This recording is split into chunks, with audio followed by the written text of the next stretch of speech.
Em nosso estudo de hoje, a lição 21 do livro Roteiro e tem por título Evangelho e Educação. Quando o Mestre confiou ao mundo a divina mensagem da Boa Nova, a Terra, sem dúvida, não se achava desprovida de sólida cultura. Na Grécia, as artes haviam atingido luminosa culminância e, em Roma, bibliotecas preciosas circulavam por toda parte divulgando a política, a ciência, a filosofia e a religião.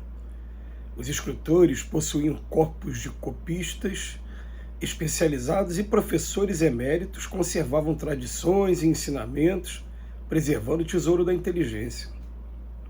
Prosperava a instrução em todos os lugares, mas a educação demorava-se em lamentável pobreza. O cativeiro consagrado por lei era flagelo comum. A mulher, aviltada em quase todas as regiões, recebia tratamento inferior ao que se dispensava aos cavalos. Homens de consciência enobrecida por infelicidade financeira ou por questiúnculos de raça eram assinalados a ferro candente e submetidos à penosa servidão, anotados como animais. Os pais podiam vender os filhos, era razoável cegar os vencidos e aproveitá-los em serviços domésticos. As crianças fracas eram quase sempre punidas com morte, enfermos eram sentenciados ao abandono, as mulheres infelizes podiam ser apedrejadas com o beneplácito da justiça, os mutilados deviam perecer nos campos de luta, categorizados à conta de carne inútil. Qualquer tirano desfrutava o direito de reduzir os governados à extrema penúria sem ser incomodado por ninguém. Feras devoravam homens vivos nos espetáculos e divertimentos públicos com aplauso geral. Rara a festividade do povo que transcorria sem vasta efusão de sangue humano, como impositivo natural dos costumes. Com Jesus, entretanto, começa uma nova era para o sentimento. Condenado ao supremo sacrifício sem reclamar e rogando o perdão celeste para aqueles que o vergastavam e feriam, instilam no ânimo dos seguidores novas disposições espirituais. Iluminados pela divina influência, os discípulos do Mestre consagram-se ao serviço dos semelhantes. Simão Pedro e os companheiros dedicam-se aos doentes e infortunados, institui-se casa de socorro para os necessitados e escolas de evangelização para o espírito popular. Pouco a pouco altera-se a paisagem social no curso dos séculos. Dilacerados e atormentados, entregues ao supremo sacrifício nas demonstrações sanguinolentas dos tribunais e das praças públicas, ou trancafiados nas prisões, os aprendizes do Evangelho ensinam a compaixão e a solidariedade, a bondade e o amor, a fortaleza moral e a esperança. Há grupos de servidores que se devotam ao trabalho remunerado para a libertação de numerosos cativos. Senhores da fortuna e da terra, tocados nas fibras mais íntimas, devolvem escravos ao mundo livre. Doentes encontram remédio, mendigos acham teto, desesperados se reconfortam, órfãos são recebidos no lar. Nova mentalidade surge na terra, o coração educado aparece por abençoada luz nas sombras da vida. A gentileza e a afabilidade passam a reger o campo das boas maneiras e, sob a inspiração do Mestre crucificado, homens de pátrias e raças diferentes aprenderam a encontrar-se com alegria, exclamando felizes: meu irmão. A mudança muito radical que a gente teve na história da humanidade, a partir do momento em que o Cristo esteve aqui entre a gente, e a partir do momento que nós fomos nos deixando sensibilizar por seus ensinos e por seus exemplos, ela é flagrante. O Emmanuel, nesse livro, Roteiro, ele tem feito a gente meditar bastante em como era a civilização até o momento do Cristo e como passou a ser depois que isso aconteceu. E é interessante que a gente gosta de fazer esse tipo de pesquisa. Por exemplo, na área da música, eu sou músico. Qual foi o primeiro show beneficente da história da humanidade? Aí muitos dizem que foi um show que foi feito em Bangladesh pelo ex-Beatle George Harrison para arrecadar fundos. Foi o primeiro show beneficente que se tem notícia.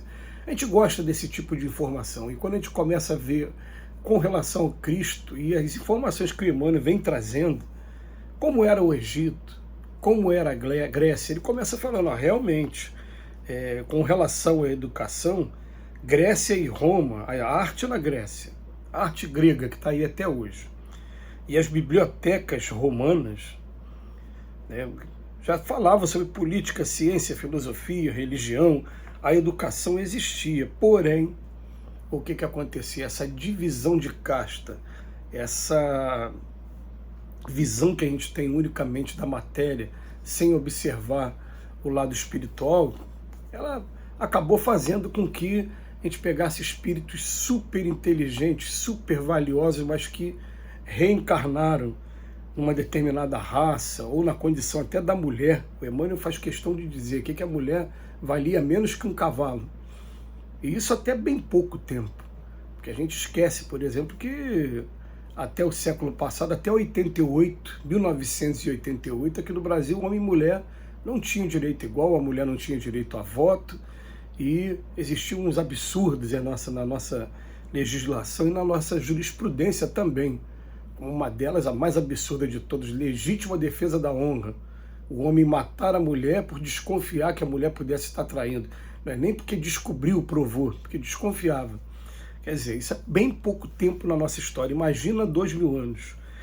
E, de repente, chega a figura do Cristo, trazendo para o centro, mais uma vez, tirando da margem aquelas pessoas que se sentiam excluídas ou foram excluídas, se fizeram excluídas ou foram realmente, foi provocado. E ele, inclusive, o Emmanuel lembra aqui para a gente que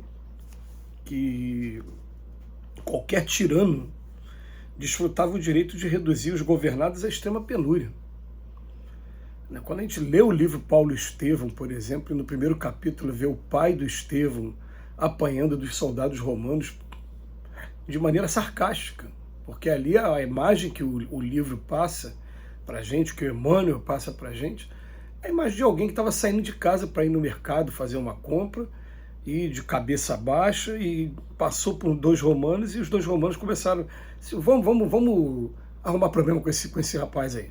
Eles decidiram assim, aí chamaram a atenção dele, falaram, por que você está olhando para mim? Gente, aquela coisa banal, e por conta dessa coisa banal, ele fez com que a pessoa ficasse ensanguentada. A gente não consegue imaginar mais hoje o que seja você promover um espetáculo público no Coliseu de Roma, e o espetáculo que fosse com pessoas, seres humanos, serem devorados por feras. Mas a gente sabe, por exemplo, que hoje, nessas lutas, principalmente nesse UFC, no MMA, essas lutas que são mais violentas, o sangue que é derramado naquela luta, ele constrange. Não é todo mundo que consegue hoje parar para assistir aquilo ali e sentir algum prazer e observar alguma arte naquilo ali. Não é. Por mais que eles, atletas, tentem passar a ideia de que aquilo ali é apenas um esporte, não é. Aquilo ali é um vestígio de barbárie ainda. E quando chega o Cristo, a educação que o Cristo veio trazer para a gente foi a educação que começa, como eu falei do concerto de Bangladesh, lá do George Harrison, Simão Pedro, ao que parece, a menos que se prove o contrário, é bom esse tipo de trabalho de pesquisa, ele fez o primeiro local no mundo, na história da humanidade, que recebia as pessoas, que dava comida, dava abrigo e dava estudo do Evangelho também, sem se preocupar se essa pessoa pertencia a que raça, ou que credo, ou qualquer coisa parecida, porque inclusive gentios eram aceitos nesse ambiente. A leitura do livro Atos dos Apóstolos é uma leitura maravilhosa para a gente estar sempre renovando, porque Pedro tem um sonho em que ele vai ter uma alimentação que não é a alimentação que condiz com a realidade, que era inclusive considerada impura. E ele, quando acorda, ele interpreta aquele sonho dizendo, eu vou ter que ir na direção de uma pessoa que a nossa raça considera impura, são os gentios. E logo em seguida isso acontece, a pessoa vem ao encontro dele. Enfim, a educação depois que o Cristo chegou aqui na Terra e começou a tocar os nossos corações foi toda voltada para o respeito e para o amor ao ser humano, qualquer que seja a procedência dele. Que Jesus nos abençoe hoje e sempre.